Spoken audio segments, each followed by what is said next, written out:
नमस्कार मंडळी, पांडुरंग हरी। मुळातच पंढरपुरात आपण जातो ते निव्वळ आणि निव्वळ विठ्ठलाचं दर्शन घ्यायला, पण त्या व्यतिरिक्त पंढरपुरात फिरण्याच्या दृष्टीने आकर्षक ठिकाणं कमी आहेत।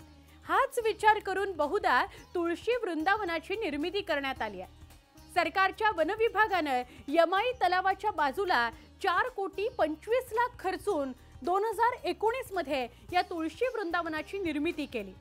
या संत उद्यानाला विठ्ठलाच्या भाविकांचा मोठा प्रतिसाद मिळत होता, पण वृंदावनातल्या संत चोखामेळा आणि संत एकनाथ महाराजांच्या कुटीची दुरवस्था झाली होती।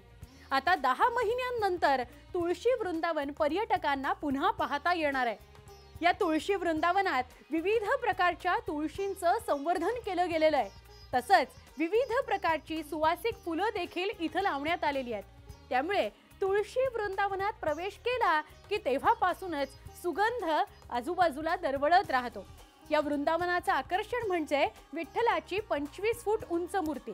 तसंच इथं श्री यंत्राप्रमाणे 8 कोपऱ्यात 8 संतांच्या कुटी उभारण्यात आलेल्या आहेत। संत एकनाथ, संत चोखामेळा यांच्यासह संत ज्ञानेश्वर, संत तुकाराम, संत सावतामाळी, संत जनाबाई, संत कान्होपात्रा आणि संत नामदेव यांच्या त्या कुटी आहेत। तसंच अनेक संतांची माहिती देणारी भित्तिचित्रही उद्यानात ठिकठिकाणी लावण्यात आली आहेत। या व्यतिरिक्त कारंजी एम्पी थिएटर सुद्धा इथं बांधण्यात आलंय।